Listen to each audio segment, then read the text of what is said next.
Donc, bonjour tout le monde. J'espère que le Seigneur m'inspirera ce matin parce que mon sujet est l'un qui est d'importance pour une église et je voudrais que nous soyons vraiment captés par l'inspiration de l'Esprit Saint pour que nous puissions s'accrocher à ce qu'il voudra nous montrer et nous exprimer dans nos cœurs et dans nos intelligences aussi. Donc, exceptionnellement, normalement, je tente à prêcher sans lire un texte, mais ce matin, je voudrais commencer avec un parti que je lirai à haute voix, parce que je voudrais vraiment que ça s'ancre dans vos souvenirs de ce matin, et que ça sera une source de réflexion pendant les semaines à venir. Donc, notre sujet ce matin, c'est les dons spirituels. Ah, ça c'est mieux.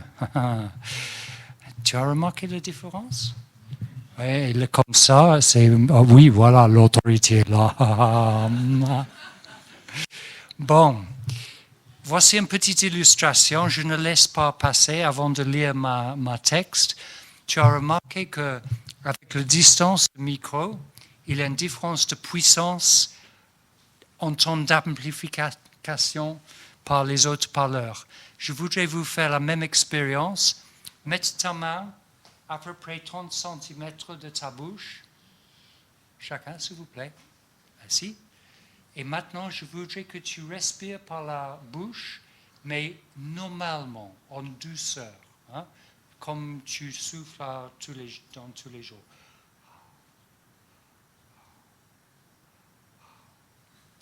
Est-ce que tu sens quelque chose par ta main? Non, non. Bon, mais tu es toujours plein de l'Esprit Saint, Yann. Ça ne coûte pas.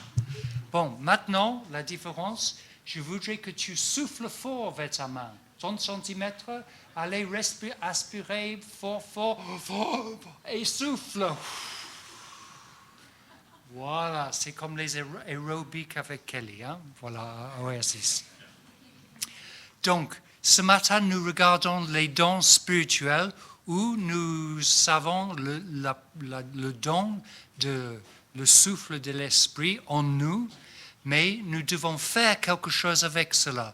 Nous pouvons passer notre vie en train de faire le train-train, de vivre sans direction, sans intentionnalité dans le Seigneur, ou nous pouvons collaborer avec lui et répondre à lui avec un bon voix assez fort, et tu sentiras la différence en toi, tu seras plus vigoureux, et aussi les personnes autour de vous sentiront quelque chose.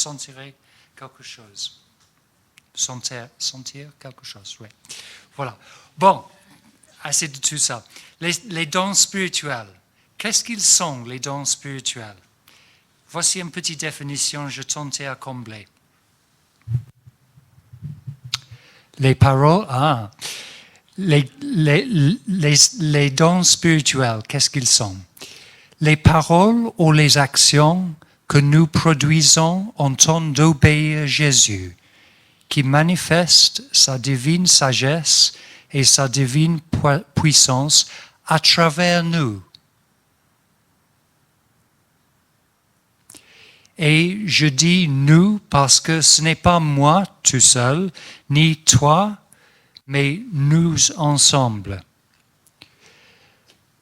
Voilà, je le lis une deuxième fois. Les dons spirituels sont les paroles ou les actions que nous produisons en temps d'obéir Jésus, qui manifestent sa divine sagesse et sa divine puissance à travers nous. Et je dis nous parce que ce n'est pas moi tout seul, ni toi, mais nous ensemble.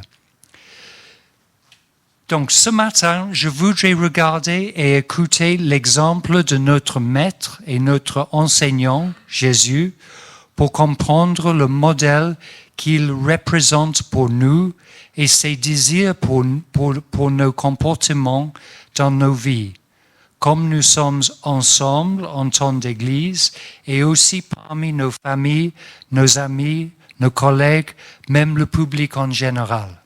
Voilà. petite tentative à une définition des dons d'esprit. Donc, en regardant Jésus comme maître et notre enseignant, qui nous guide, qui nous forme dans notre être et dans nos actions, nous avons un exemple. Dans un premier temps, un élément clé, c'est qu'il est humble de cœur. Et je lirai de Philippiens 2 et en partant de verset 5.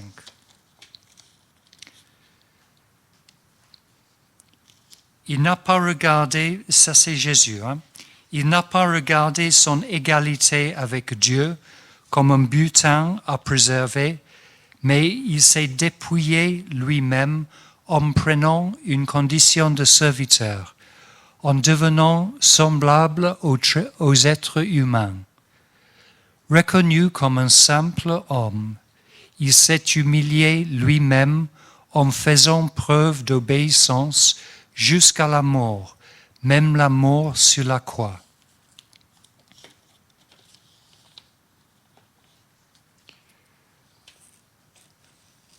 Donc, aussi en Matthieu, chapitre 20 et verset 28,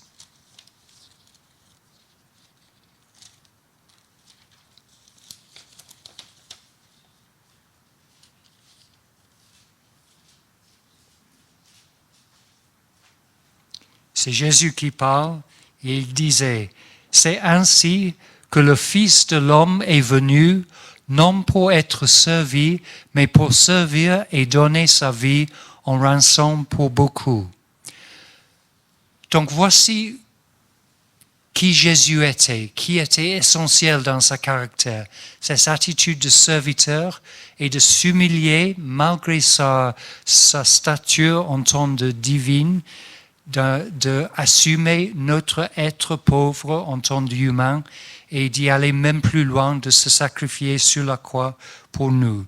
Et comme il disait dans l'Évangile, de servir et pas d'être servi. Donc, comme nous commençons à engager avec les dons spirituels, nous remarquerons les choses fabuleuses qui commencent à se passer.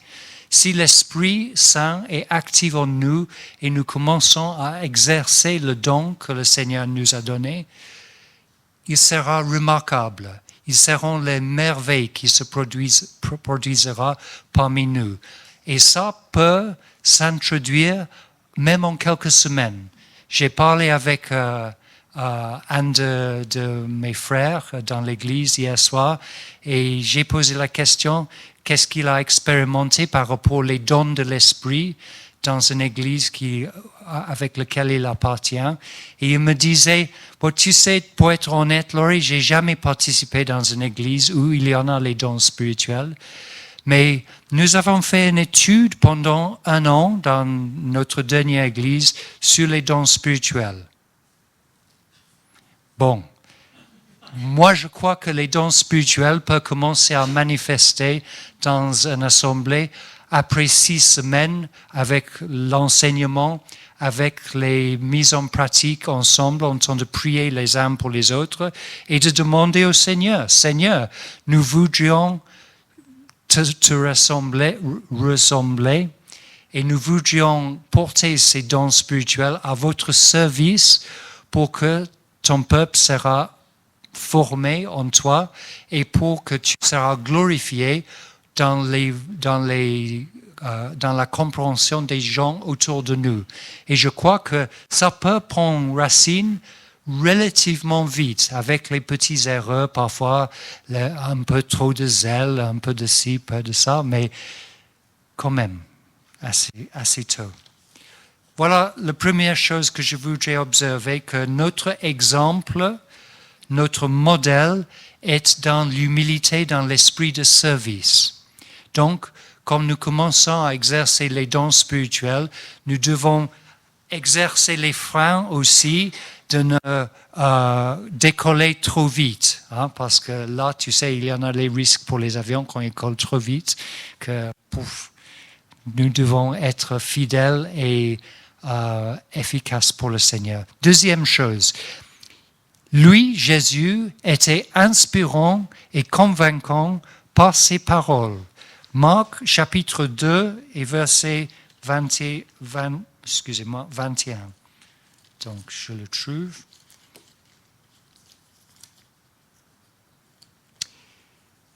Pendant son ministère, au commencement de ce ministère, il a passé par les synagogues dans la région où il habite et à un moment donné, il vient aux synagogues où il était résident, Capernaum, c'était son commune de résidence, et il se rendit aux synagogues. Et dès le jour du sabbat, Jésus entra dans la synagogue et se mit à enseigner. On était frappé par son enseignement, car il enseignait avec autorité et non pas comme les spécialistes de la loi. Ils étaient frappés par la force de son enseignement, car il enseigne avec autorité. Et il est notre modèle. Nous aussi, comme nous sommes ancrés dans l'esprit, peut dire les choses, pas forcément à haute voix, mais dans le calme, qui portera un certain poids, parce qu'il est ancré en Jésus et son autorité se manifestera à travers nous. Et nous pourrions déclarer la vérité d'une façon qui est convaincante pour les gens autour de nous. Par son résistance parfois. Bon. Aussi, il est les actions surnaturelles. Nous regardons Actes chapitre 22. J'espère.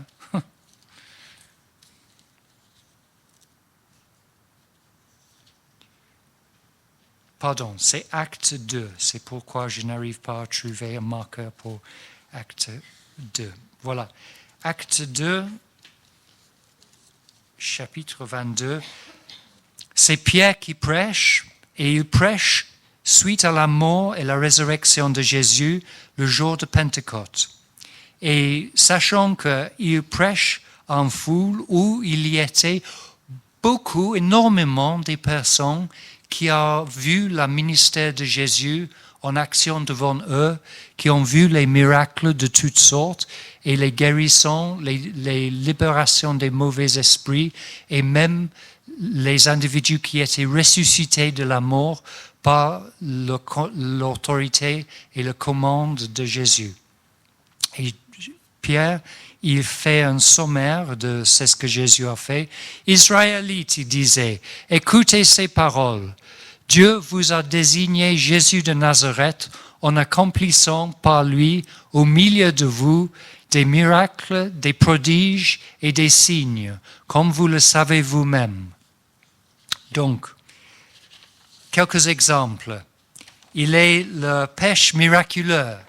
Après toute une nuit de tentatives de pêcher, Simon-Pierre et quelques autres disciples ont tenté d'attraper les poissons et ils ont attrapé rien.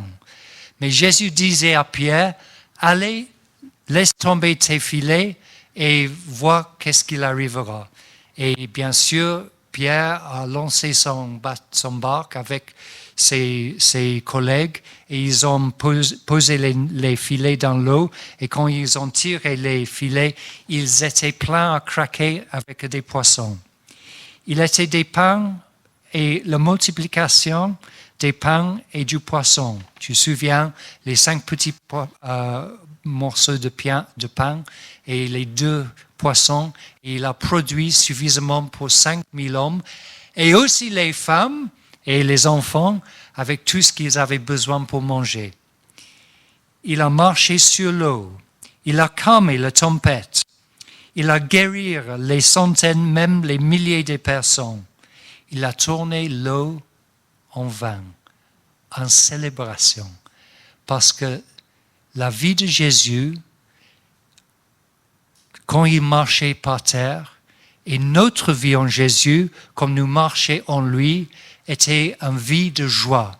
Et notre exercice des dons spirituels sera en manifestant la joie de Jésus. Son humilité, oui, mais aussi sa joie. et son action en nous doivent être expérimentées par les gens autour de nous, qui peuvent voir à travers nos visages que nous avons une joie plus. Voilà. Donc, nous voyons avec Jésus quelqu'un qui était humble. Et nous serons humbles avec notre exercice des dons de l'Esprit. Il était inspirant et convaincant par ses paroles puissantes et ses actions surnaturelles. Troisième chose, c'était sa volonté que nous suivrons son exemple. Actuellement, il a anticipé que nous lui dépasserons. Jean chapitre 14 et verset 12.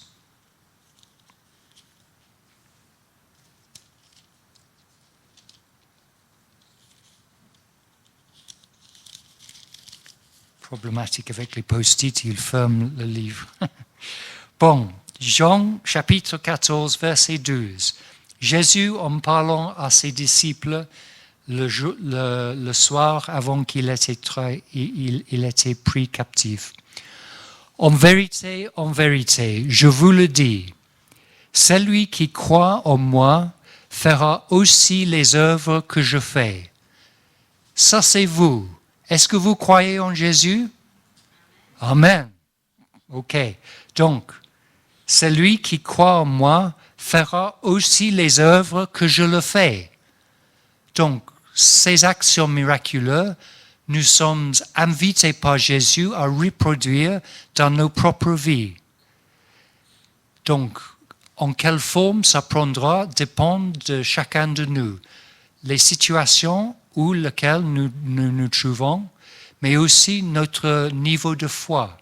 Peut-être nous avons un petit foi. Si c'est le cas, nous faisons les petits miracles. Mais ils seront les miracles quand même. Et si nous avons pas mal de foi, nous ferons les mêmes miracles pas mal. Et si nous sommes remplis comme Yann, tout à l'heure, tu es un homme marqué maintenant, Yann. Si nous avons foi que nous n'arrivons pas à contenir, une grande foi, nous ferons les grands miracles. Et nous devons anticiper que cette Église, si nous suivrons l'exemple et la manière de Jésus d'être engagé avec la puissance de l'Esprit et l'autorité du Père, nous manifestons aussi ces miracles et sa manière d'être. Quelqu'un qui avait l'autorité du Père et l'amour du Père pour les gens autour de lui et qui manifestait cette autorité, cet amour d'une façon joyeuse. Il était un homme libéré. Nous parlons des femmes qui ont besoin d'être libérées. Vive la libération des femmes. Mais les hommes aussi. Mais pour les miracles, c'est les hommes et les femmes. Voilà, la liberté en Jésus.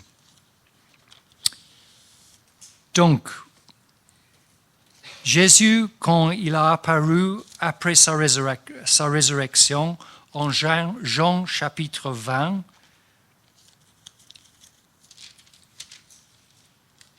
et verset 19. Voilà, les disciples, ils étaient cachés dans la chambre haute par peur des Juifs. Ils avaient peur pour leur propre vie. Et ils n'ont pas arrivé à croire le témoignage des femmes qui ont dit « Nous avons vu le Seigneur, il est ressuscité ». Mais ils croyaient qu'elles étaient affolées. C'est comme nous avons vu les femmes après la retraite des femmes qui ont raconté leur témoignage.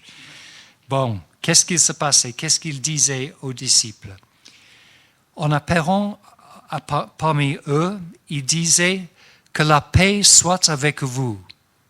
Après avoir dit cela, il leur montrait ses mains et son côté. Les disciples furent remplis de joie en voyant le Seigneur. Jésus leur dit de nouveau que la paix soit avec vous. Et maintenant, écoute ça, c'est clé. Tout comme le Père m'a envoyé, moi aussi je vous envoie. Après ces paroles, il souffla sur eux et leur dit, recevez le Saint-Esprit. Donc, les mots-clés, tout comme le Père m'a envoyé, moi aussi je vous envoie. Donc, le Père a envoyé le Fils en humilité et en puissance, dans la joie et dans l'autorité. Ça, c'est votre vocation. Ça, c'est votre appel en tant que chrétien. Je voudrais dire, combien de vous sont en train d'exercer ces dons spirituels d'une façon active, où tu es convaincu dans votre esprit que le Seigneur a fait cet appel sur votre cœur. Aujourd'hui, combien? Ok, une petite demi-douzaine. Nous sommes une église d'à peu près 40 personnes, un bon dimanche, et j'anticipe que, avec l'action du Seigneur, à travers nos vies, à travers nos cœurs, nos esprits, nous serons plutôt 36 parmi 40, plutôt que 6 parmi 36. Nous sommes 36 ce matin, pas 40. Bon, donc, nous avons entendu Jésus lui-même en train d'appeler à ses disciples à suivre son exemple, d'être remplis de la puissance de son Père pour lui imiter en humilité, mais dans la joie. Ok. Donc, je vous accorde le passage de Matthieu 28, 16, c'est le grand mandat. Vous voyez, ce matin, vous ne m'échapperez pas, parce que j'ai tous ces piliers de la parole à mettre autour de vous, comme les brebis qui sont entourées par une cloison. Vous serez captés de mes paroles, si je les arrive à trouver. Bon. Matthieu 28. Oups là. OK. Verset 16. Les 11 disciples allèrent en Galilée sur la montagne que Jésus leur avait désignée. Quand ils le virent, ils se prosternèrent devant lui. Mais quelques-uns eurent des doutes. Ça, c'est les 30 personnes qui n'ont pas les dons de l'Esprit. Jésus s'approcha et leur dit, « Tout pouvoir m'a été donné dans le ciel et sur la terre. Allez donc, faites de toutes les nations les disciples, baptisez-les au nom du Père, du Fils et du Saint-Esprit, et enseignez-leur à mettre en pratique tout ce que je vous ai prescrit. Et moi, je suis avec vous tous les jours jusqu'à la fin du monde. » Tu remarques, tout à l'heure, j'avais parlé de le don de l'Esprit pour qu'il puisse faire les œuvres du Seigneur. Maintenant, nous entendons que Jésus lui-même sera avec nous, chacun de nous et nous tous, jusqu'à la fin du monde. Et pour faire quoi? Pour faire les disciples de toute nation, de faire les choses que lui, Jésus, a montré à faire à ses disciples. Tu te souviens, Jésus a envoyé les disciples 2 à 2 pour enseigner dans les villes, les communes autour de Galilée et de faire les prodiges miraculeux. Et ils ont fait ça, ils ont prêché la bonne nouvelle, ils ont prêché le royaume de Dieu et ils ont guéri les gens par la puissance du Seigneur. Et ça, c'est notre appel. Ça, c'est l'Église, entre guillemets, normale. Si nous croyons que l'enseignement biblique est la norme pour nos églises, c'est notre appel. Ça, c'est notre vie dans le Seigneur. OK. Maintenant, nous faisons un petit regard au chapitre de Paul où il parle en spécificité. C'est pas mal ça, 4 syllabes comme ça, spécificité. Même en français, alléluia. OK. Bon. Corinthiens chapitre 12. Merci Thierry. Donc, pour vous qui aimez marquer les choses dans vos carnets, je vous invite à marquer Corinthiens 12, puis Romains 12, puis Éphésiens 4, puis 1 Pierre 2. Et là, vous avez tout l'enseignement que vous avez besoin à côté de l'exemple et la commission de Jésus pour nous. Nous avons l'enseignement de Paul, l'apôtre, à 4 reprises. Et en voyant qu'il est 12h30, je serai bref. Donc, les versets jusqu'avant et jusqu'après. Non, c'est vrai, j'ai vérifié, Mathieu, il y a une horloge là-bas. C'est vite, ça. Quand il est bon, la prêche passe vite. Dans l'humilité, Laurie. Allez, zou. Donc, en chapitre 12, nous entendons cet renseignement. C'est verset 7. Il y a un problème. Bon, ça va. Nous avons les oreilles aussi comme les yeux dans le corps. J'espère que tes yeux fonctionnent bien. Or, à chacun, la manifestation de l'Esprit est donnée pour le bien de tous. Voyez que les dons spirituels sont une manifestation de l'Esprit Saint. Effectivement, c'est Dieu lui-même, à travers notre coopération, se manifeste. Voyez qu'il est la révélation de Dieu à cause de ces dons spirituels. Les gens autour de nous, nos amis, nos collègues, le grand public, ils verront la puissance et l'humilité, la joie, l'autorité de Dieu lui-même en train de devenir visible devant leurs vrais yeux à cause de l'action de l'Esprit. Il continue. En effet, à l'un est donné par l'Esprit une parole de sagesse, à un autre une parole de connaissance, selon le même Esprit. Voyez, c'est selon l'Esprit à chaque reprise. À un autre, la foi, par le même Esprit.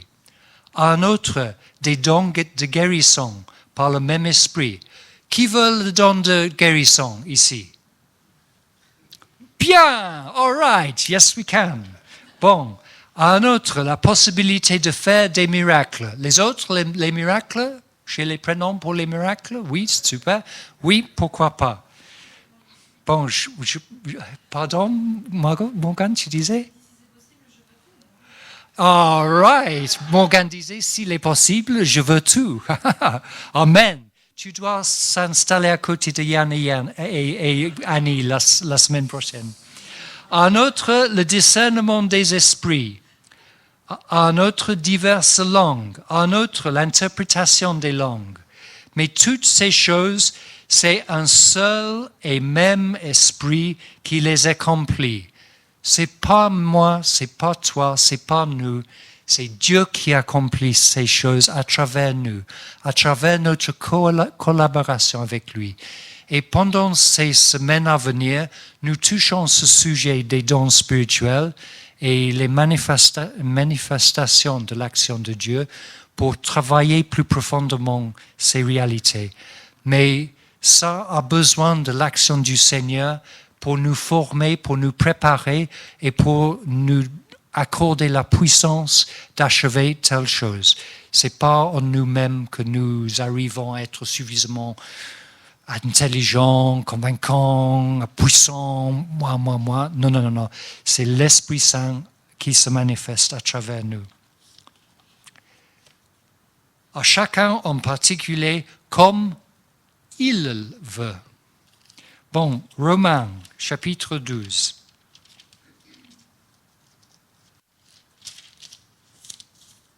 Je raccourcis, hein, je dois.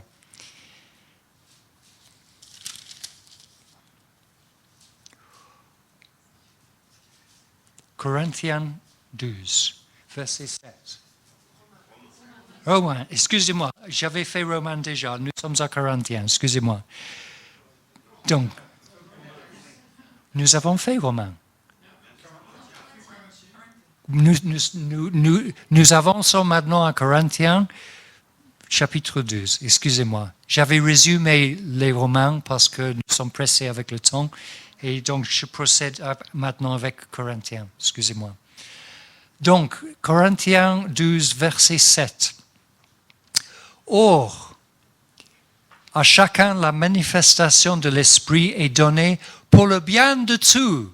C'est pour ça que nous sommes donnés les dons, pour le bien des autres, pas pour notre profil sur Facebook. Hein? OK. En effet, à l'un est donné par l'Esprit une parole de sagesse. À un autre, non, ça c'est le même chapitre, je suis dans la confusion. Attends.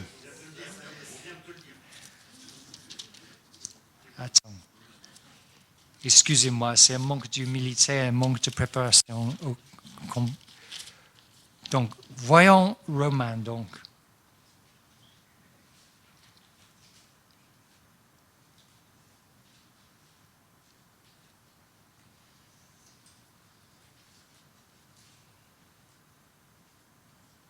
Ah, je regarde chapitre 14, c'est bête. OK, so Romains chapitre 12. Et mes sincères excuses. Merci, Beckel. Merci. Tu es gentil. Bon, donc, de même, nous qui sommes plusieurs, nous formons un seul corps en Christ, et nous sommes tous membres les uns des autres, chacun pour sa part.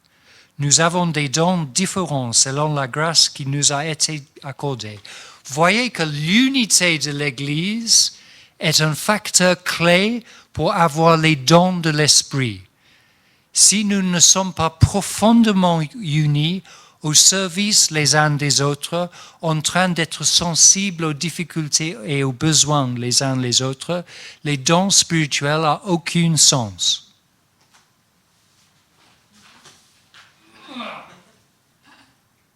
Qu'est-ce que j'ai dans mon sac? Des gros livres bien lourds. Tu n'es pas loin. Mon cher. À la raison, les grands, les lourds, à votre vie, qu'est-ce qu'il est dans les vies qui sont lourdes et que vous pouvez mettre neuf, il y en a 9 dans ce sac. Qu'est-ce que vous faites avec 9 choses qui ont des poids lourds ensemble? Qu'est-ce que vous faites? Merci. Tu es plein de miséricorde. Moi, ce matin, j'avais porté les briques de soupe. Et pourquoi? Les briques de soupe, parce que je voudrais construire, Paul disait en Corinthiens, cette fois-ci, j'avais raison, en Corinthiens 3, 9, en effet, nous sommes ouvriers avec Dieu, vous êtes le champ de Dieu. Donc, nous sommes ouvriers avec Dieu, vous êtes le champ de Dieu, la construction de Dieu. OK. Go.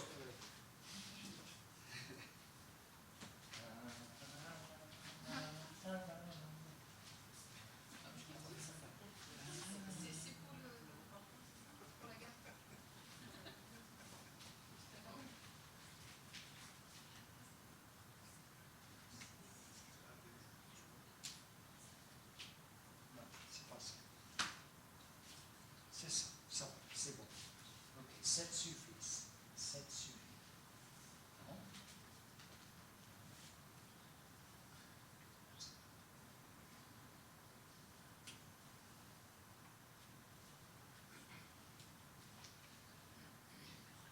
Non? Ok. 9. Bon. Vous voyez que nous avons un break qui prend sa place dans le mur. Et il est entouré par 1, 2, 3, 4, 5, 6, 7. Et la fondation qui est Jésus-Christ, comme Paul dit en Corinthiens, si je continue un peu.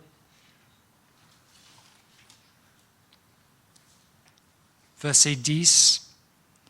J'ai posé le fondement comme un sage architecte et un autre construit dessus. Cependant, que chacun fasse attention à la manière dont il construit dessus, car personne ne peut poser une autre fondation que celui qui a été posé, à savoir Jésus-Christ. Donc c'est la connaissance de Jésus qui nous soudre ensemble, qui nous permettra de tourner vers le Père et crier pour le don de l'Esprit à haute voix, pour que son action peut agir à travers nous vers les uns les autres. Est-ce que vous pouvez prendre les mains des personnes à côté de vous?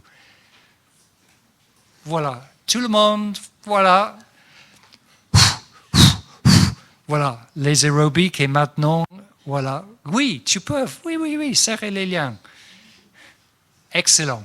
Voilà, donc nous sommes soudés en une seule construction et c'est le mouvement, le passage de la vie de Jésus à travers nous ensemble que nous sommes formés en tant d'Église. Nous deviendrons le corps du Christ en train de laisser sa présence, sa réalité traverse les limites de nous en train de servir les autres autour de nous. Amen. Donc, je laisse les autres passages pour notre dimanche. Je voudrais que nous prions ensemble. Prions. Seigneur, je te remercie pour notre opportunité ce matin à se rassembler en tant que corps du Christ devant vous, devant toi. Je te remercie que nous avions eu l'opportunité d'expérimenter l'humour divin parmi nous avec les échanges, les erreurs, les bêtises. Aussi la joie du Seigneur pleinement dans nos cœurs, en train d'être amis ensemble, prêts à manger bientôt à ce midi. Et je prie, Seigneur, que tu nous éveillerons, Seigneur, à toutes nos possibilités en toi d'exercer les dons de l'Esprit.